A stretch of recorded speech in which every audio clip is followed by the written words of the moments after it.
Hey guys, I'm back with another deck tech video. Today I'll be talking about my Patron of the Orochi mono green commander deck. I'm really loving this deck right now. It's explosive, it's powerful, it's unique, it's fun. It's everything I love about commander wrapped up in some mono green goodness. I'm sure when you guys play against mono green, you're used to playing against Omnath or Kamal. You've probably never played against Patron of the Orochi. I've never played against one.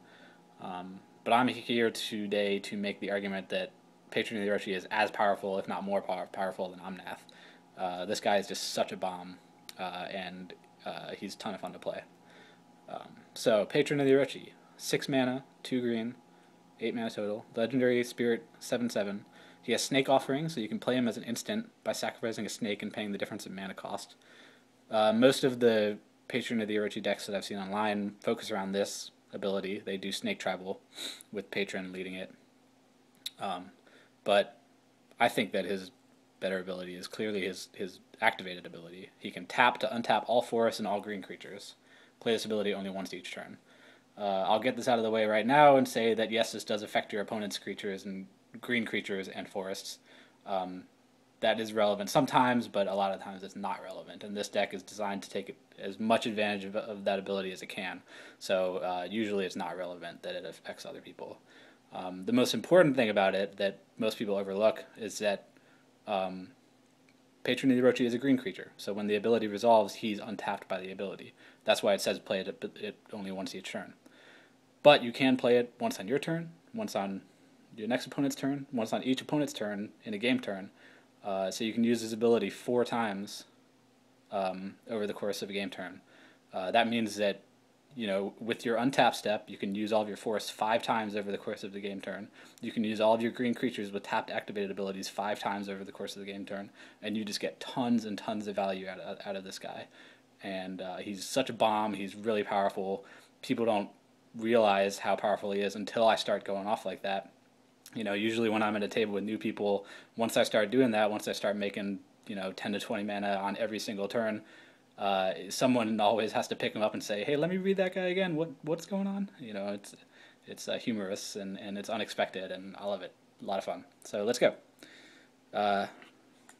We have no non-basic lands. There might be some that would be good in this, but I just don't even bother. I mean, his ability says untap all forests, so I'm just having all forests.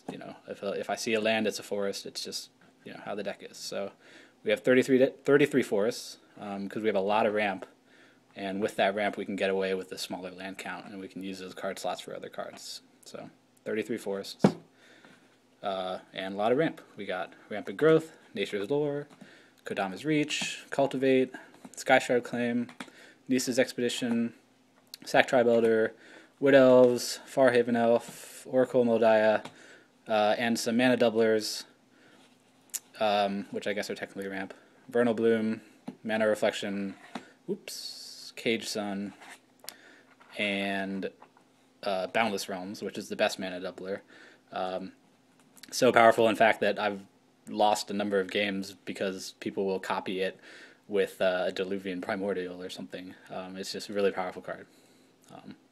So we have tons of mana. We have the Patron in play. We're using that mana up to 5 times in a game turn. What are we going to do with all that mana? Well, we need things that are going to allow us to use that mana on other people's turns. So let's make some insects. Let's make some sprouts, some centaurs, beasts, wolves. Ren is especially fun because she champions an elf. So she lets me recur one of my ETB elves, like Wood Elves or Reclamation Sage or something, when she leaves the battlefield. So she's really great. Hydra Broodmaster is crazy powerful. And what you can do with him is you can, when it's your diagonal opponent's turn, you can untap all your forests with the Patron, but not use them on his turn. And then once it's the player right before you, once it's his turn, you can float the previous mana. You can use the Patron's ability again, float all your mana again. You can make 12 Hydras right before your turn, maybe even more, and just start beating faces in. So very powerful card. Call to the Wild is a lot of fun. It's just kind of it's fun to have that randomness and flip creatures off the top of my deck with all that mana. Admittedly, Genesis Wave would be powerful in this deck, but I'm not a Genesis Wave fan. I'm a Johnny through and through, and I just get no pleasure out of winning by casting a gigantic Genesis Wave and having everyone scoop because of it. I'd much rather flip the top of my deck one by one with Call of the Wild and progressively build a board state. It's just more fun to me. So Call of the Wild is really powerful. It's really great to get this card. Soul of New Phyrexia, new card. He lets me use Patron's mana to make everything indestructible. It's great. So we can also use all that mana to pump up all these creatures that we're making. Kamal, I mentioned him before. He's a common general, but he's great in the 99, and he can be a great win condition. Elder of Laurels does a similar job. Is kind of sneakier than Kamal. And what you do is you have 10 to 15 creatures in play.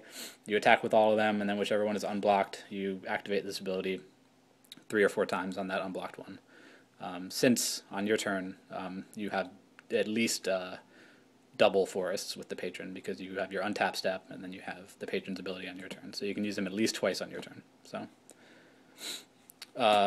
Dragon Throne of Tarkir is a new one. So for 5 mana, I can put it on a beast or something and then give everything +3/+3 and trample. It's great, it's repeatable, and specifically since it's a tapped ability, I can use it once and then tap the patron to untap everybody and then use it again. And let's say so I use it again. Great value, it's repeatable, very powerful. Don't put it on the patron though, because a pitfall is tapping the patron in any other way besides his ability. I'd never ever attack with the patron, because it's foolish, because if he taps without his ability, he's stuck tapped until your untap phase. So you're not going to get access to all that extra mana that you would if he taps with his activated ability.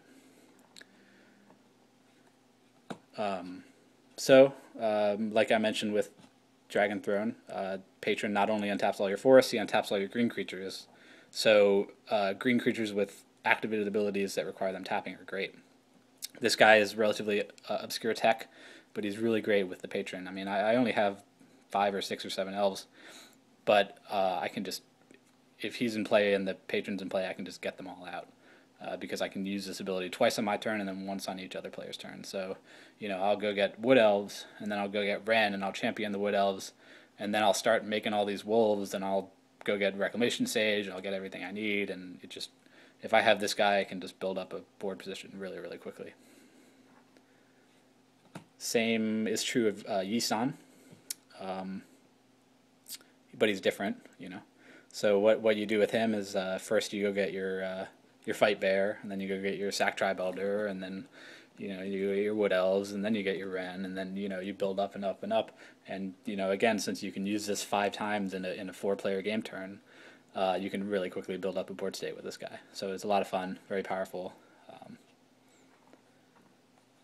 Yiva is an all-star. She's great. She has flash. She gives everything flash. So it's kind of a faux Prophet of Kruphix. I can use Patron to untap on my forest on each player's turn, and I can flash on all my creatures. And this deck can draw a lot of cards, so it can take advantage of that. And Yiva is an elf shaman, which are the 2 most important creature types in this deck. Elf for Ren, and shaman for Sachi. Yes, that's her name. You'll see her later. Sachi. So Yiva's great. I tutor for her sometimes because she's just really powerful. Oh, and I'll also mention that if an opponent bounces the board with a Devastation Tide or something, you can just float all your mana with the patron, and then you can cast Yiva again, then you can cast patron again, you can cast other stuff again, and you can be right back in the board position that you were before the bounce and really take advantage of that. So one of the best things about patron, one of the things that he really likes, is having haste, being able to hit the battlefield and immediately start using his ability, because he's really expensive. He costs 8 mana, and if he has to wait a whole game turn and risk getting killed without getting advantage out of his ability, you're going to be in trouble. So it's really great to give him haste. Lightning Greaves, Swiftfoot Boots, 1,000-Year Elixir, Concordant Crossroads. It affects everybody. But I put this in after a couple instances of drawing my deck out with with Elder Laurels and Momentous Fall. And I just, I even though I drew my deck out, I wasn't able to win instantly. So I needed something that I could play that would help me win instantly instead of waiting a whole game turn to attack. So another way to kind of have a faux haste is to play the patron right before your turn, so people don't have that much time to respond before he starts using his ability. So this can be done with Eva, but it can also be done with Snake Offering. And so, like I said, a lot of people will base their patron deck around Snake Offering, but I only have a handful of snakes because you don't really want to get the patron into play as soon as possible because, like I said, he's so expensive, and if you get him in early with Snake Offering and you only have 5 forests in play and somebody kills your patron, you're going to have to wait till you have 10 mana to play him again, and it's really, really going to set you back. So I kind of hold off on playing the patron until I know I can start going off with him. But that being said, it's still good to flash him in surprise early. Lotus, excuse me.